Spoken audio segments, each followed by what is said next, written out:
ଦେଖନ୍ତୁ କୋଉଟା ମାରୁଛନ୍ତି ମାଛ ଦେଖନ୍ତୁ ଖାଲି ଫିଡି ପଡ଼ିଲା ଦେଖନ୍ତୁ ବର୍ତ୍ତମାନ ବିକେଜ ହେଲା ପରେ ବର୍ତ୍ତମାନ ପାଣିକି ପୁରା କାଟିକି ଦେଖନ୍ତୁ ପୁରା ଏଣ୍ଡି ମାଛର ସାଇଜ ପୁରା ଗୋଟିଏ ଦେଖନ୍ତୁ। ହାଇ ଫ୍ରେଣ୍ଡ ଜୟ Jagannath welcome to my channel. ବର୍ତ୍ତମାନ ମୁଁ ଆସି ପହଞ୍ଚି ଯାଇଛି ବର୍ତ୍ତମାନ ଆମ ପୋଖରୀ ପାଖରେ। ବର୍ତ୍ତମାନ ସକାଳୁ ସକାଳୁ ମୁଁ ହିଁ ପଳେଇ ଆସିଛି 9:30ରେ ମୁଁ ବର୍ତ୍ତମାନ ଘରୁ ବାହାରିଲି। ବର୍ତ୍ତମାନ ଆସି ପହଞ୍ଚି ସାରିଛି ଆଉ 10ଟା ବେଳ ଫିଡ୍ ମଧ୍ୟ ମୁଁ ପକାଇ ସାରିଛି। ବର୍ତ୍ତମାନ ଆମର ସମୟ ପାଖାପାଖି 11:30 ହେବ।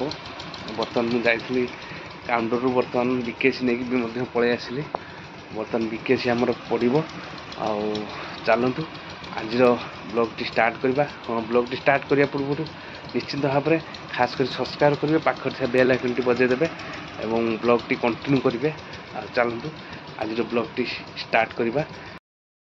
ଫାଇନାଲି ବର୍ତ୍ତମାନ ଆମର ଆଜି ବିକେସି ହେଉଛି ଦେଖନ୍ତୁ। ଆଉ ଏ ପୋଖରୀ ଆମର ବିକେସି ପଡ଼ୁଛି ଦେଖନ୍ତୁ କିଭଳି ଭାବରେ ବିକେସି ପଡ଼ୁଛି। ଆଉ ଦେଖନ୍ତୁ କୋଳ ଫେଣ ଟାଇପ୍ର ବିକେସି ଭାରି ସାଂଘାତିକ ଜିନିଷ। ବିକେସି ଏରେଟର ସବୁ ଚାଲିବ ଆଉ ବିକେସିଟା ହିଁ ପଡ଼ିବ। ଆଉ ପୁରା ଦେଖନ୍ତୁ ଲହଡ଼ି ବି ବନ୍ଦ କରିଦେବ, ମାନେ ଏମିତି ଗୋଟେ ପାୱାରଫୁଲ୍।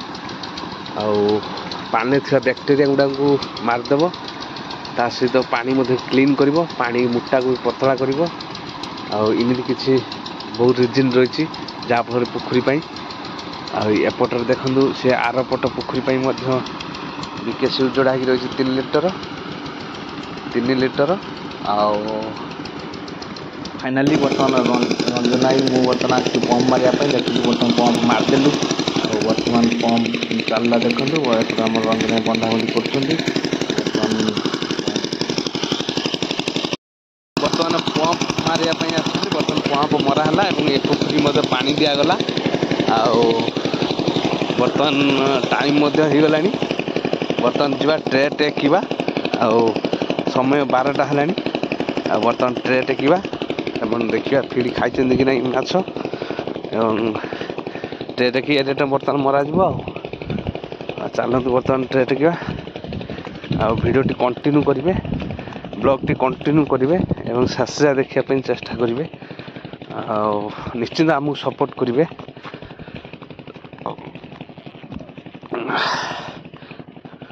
ବର୍ତ୍ତମାନ ଆସନ୍ତୁ ଟ୍ରେଟା ଚେକ୍ କରିନେବା, ଦେଖିବା ଏଥିରେ ମାଛ ଫିଡ୍ ଖାଇଛନ୍ତି କି ନାହିଁ, ମାଛ କେତେ ପିସ୍ ଉଠୁଛନ୍ତି।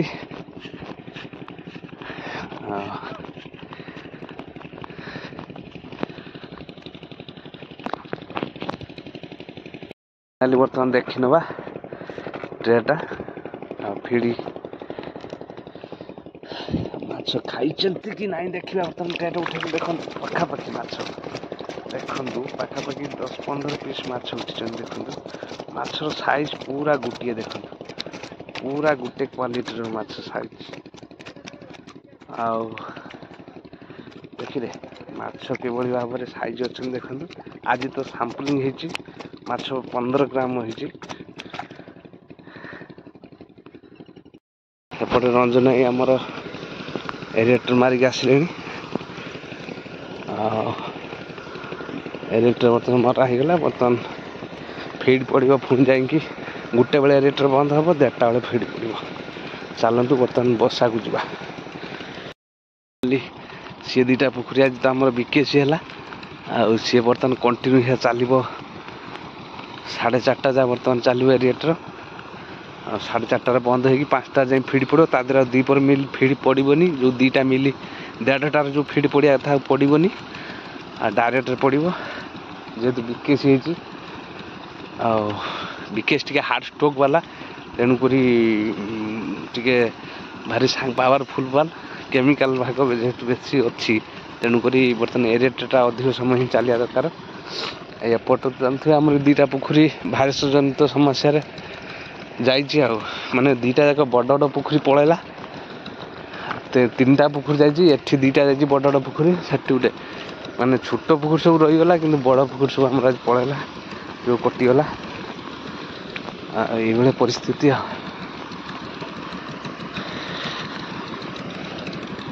ଚାଲନ୍ତୁ, ଖରାଟା ପ୍ରବଳ ହେଉଛି ଆଜି କାହିଁକି।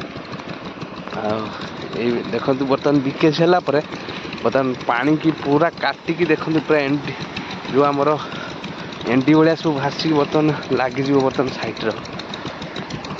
ଆଉ ଫେଣଟା ଦେଖନ୍ତୁ ଯେମିତି ସର୍ପ ପଡ଼େ ଫେଣ ସେଇଭଳି ଭାବରେ ଦେଖନ୍ତୁ ଏ ରେଟ୍ରେ ଚାଲିଲା। ବର୍ତ୍ତମାନ ଯେଉଁ ବିକେଜ ହେଲା ଗଲଦି ଗୁଡ଼ା ସବୁ ବର୍ତ୍ତମାନ ସାଇଟ୍ରେ ହେଇଯିବ।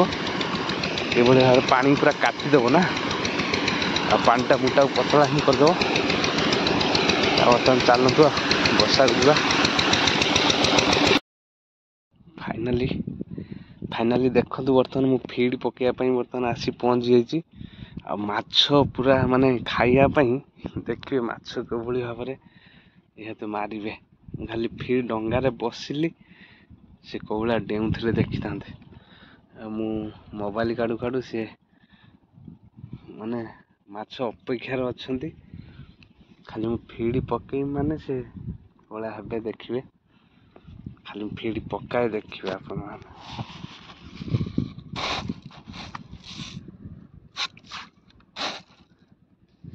ଦେଖିବେ ବର୍ତ୍ତମାନ ସେ କିଭଳି ଭାବରେ ମାଛ ଜମ୍ପିଂ କରି ଖାଇବେ। ଇଏ ତ ମୁଁ ଫିଡ୍ ନେଇକି ଆସିଛି ପକେଇବା ପାଇଁ।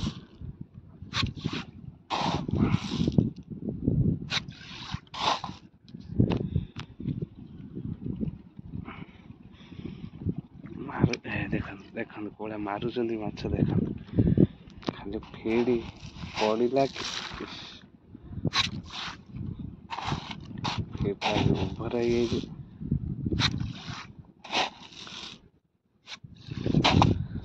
ଦେଖନ୍ତୁ ମାଛ କିଭଳି ଭାବରେ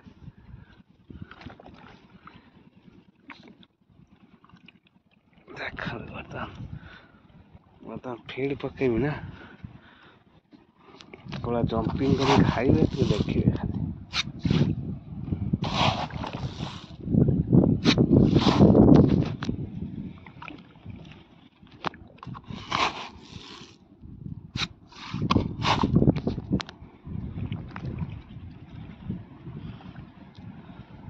କୁଆଡ଼େ ଗଲେ ଆସ ସବୁ ଆସ ମାଡ଼ି ଆସ ଫିଡ୍ ତମ ପାଇଁ ଆସିଗଲା।